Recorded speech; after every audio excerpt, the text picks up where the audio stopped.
What's up, guys? Today we'll be reviewing a 130-mile review on the Surron Ultra Bee. I have really enjoyed this bike, and it is much more fitting to my style of riding out here in the woods than the Light Bee was. The Light Bee would be perfect for like suburb riding on trails out there, or just cruising around the woods. But for more like dirt bike kind of stuff, definitely consider upgrading to the Surron Ultra Bee.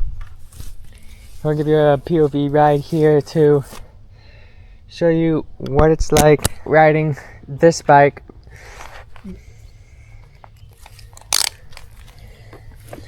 It is definitely bigger like a full-size motorbike would be. It has so much more power than the Light Bee does. Recently cleared out these trails, still a little wet. Not wet, but damp from previous rain here this spring. Everything is growing up so quickly. When you get the other side of this trail, you'll see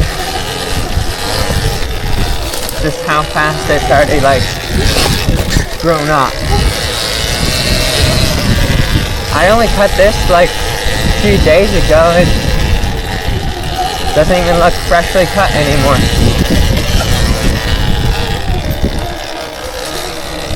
Things I like about the Surron Ultra Bee here is definitely the more knobby tires, giving more traction in loose dirt on the ground here. Like, we have all these hickory nuts, loose dirt, leaves. These tires definitely give so much more traction. And then the power is like, you have the power to bump up over logs and not worry about skidding on a skid plate or something. You can just pop a wheelie, get your back tire on that log, go over without hitting your skid plate. Here's the trails I have not cleared yet. They're getting pretty overgrown already. Just this last few weeks, everything's really growing.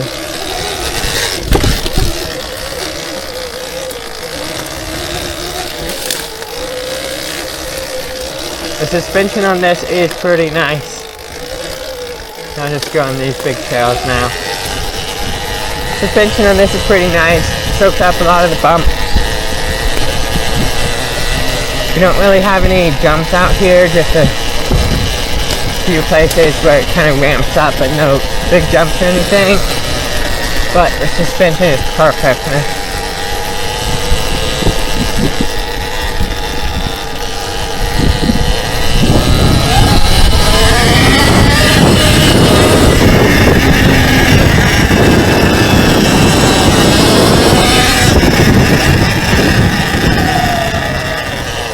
And this just has the power to get up and go.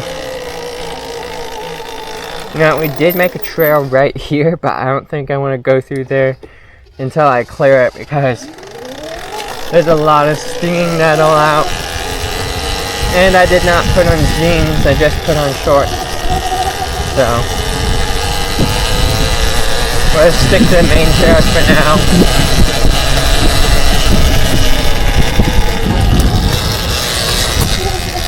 This weekend, it looks like it might rain. I did kind of want to clean out more trails, but I don't know. We'll have to see if that'll happen or not.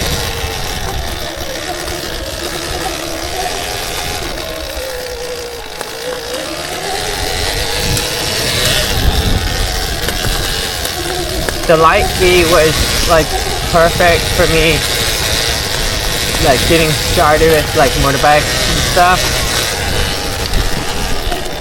I had like just ridden mountain bikes, not really on trails or anything.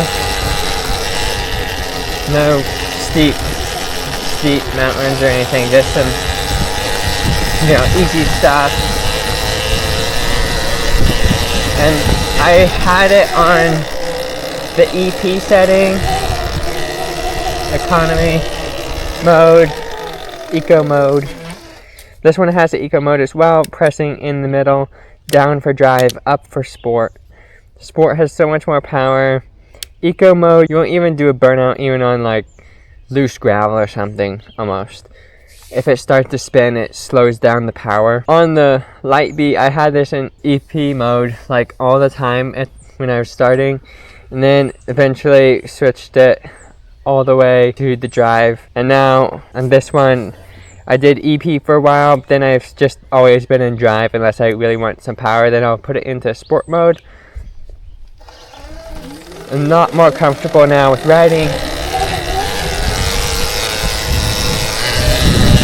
It is so much fun.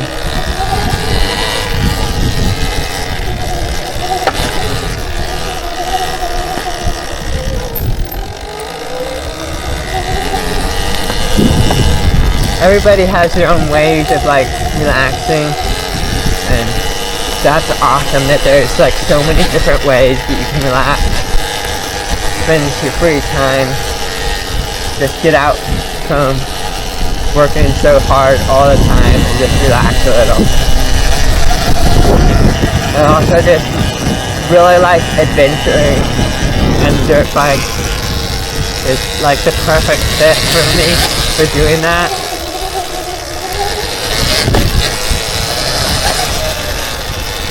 And yeah, sometimes I like to drive fast, but other times just want to cruise around, enjoy everything.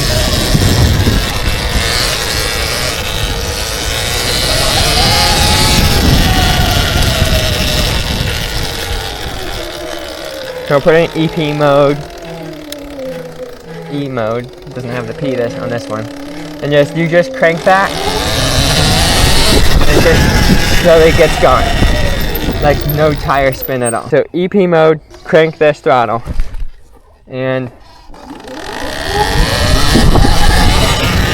just a slow get go. Put it in drive here. Put it in drive, and then you just want to like lean forward some so you can pop a wheelie. But if you just lean forward and crank it, you get going much faster. And this does have a reverse button here. Just hold this and you can press reverse. Well, you don't press reverse. You just hold this while you turn the throttle and you can reverse. Top reverse speed is like 7 or 8 miles an hour, which is much faster than most people can go in reverse on a bike. Then it does have a horn here. We've got our lights, different settings for the lights, high beam, low beam. You have your cutoff switch for the power. This is your ready switch, so anytime you put your kickstand down or press this switch, this ready light here will turn off, and then you will have to pull the trigger again, and that light will come on, ready to go again. Or if you also toggle the ignition. Quick, simple, if you accidentally bump the button, you just not hit this and you're going. You gotta hit the ready first. And then you can, like I did, set it where the brakes do not cut out your power. So if I hold the front brake, I can get the back tire to spin.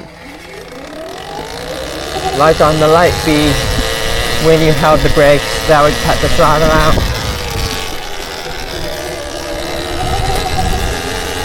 I think I did on this one. Might have been just the light. Correct me if I didn't actually do that on this one. It might be stock, just the brakes are just brakes and don't cut power.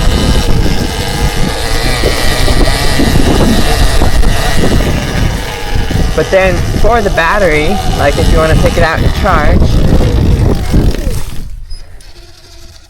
if you want to take out your battery to charge, you will take your key, put it in this open slot here, pull up on the back of the seat, and then you can pull backwards from the front. Here, the seat can flip right and sit right here. Flip these. And then you will want to remove your communicator plug first, and then your orange power plug. If you're taking this out, like in the winter, it's too cold in the garage, then you can take this off, pull this out, and store it inside where it's nice and warm. Then you'll want to put the orange plug on first, then the communicator plug second. It has this latch here.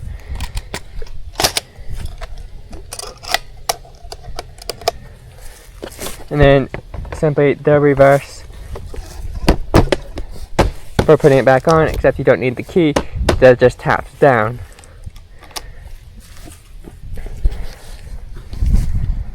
And then on my bike, I am still wearing in the brake pads, so occasionally it will squeak and stuff, but I mean, we only got 130 miles. Basically brand new still.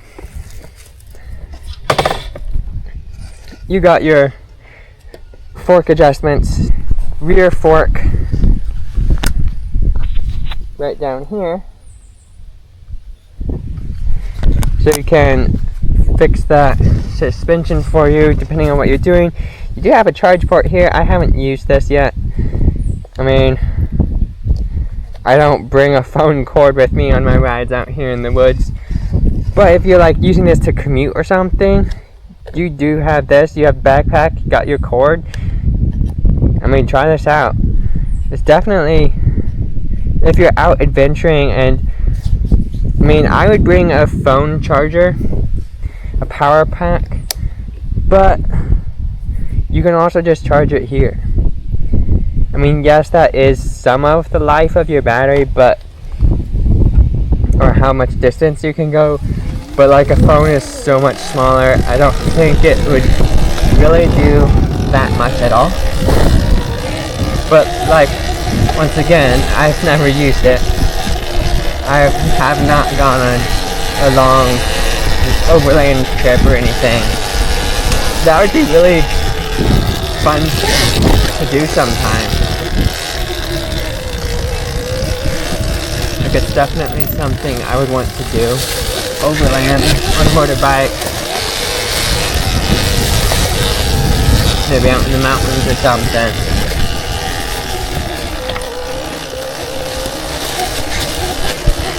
Yeah, tell me what you guys think. What did you think of this bike? And if you guys have one, how many miles you got? Mine's basically brand new. Like, I've ridden it only 130 miles. I'm sure some of you guys, if you do have one, maybe 1,000 miles, maybe more. It is really an enjoyable bike to ride. Definitely like it. Thanks for watching. I hope you enjoyed this video. Hope you enjoyed watching me ride this bike. If you have any questions, just comment down below. Something you might want to see me try. I might do those. See you on the next video.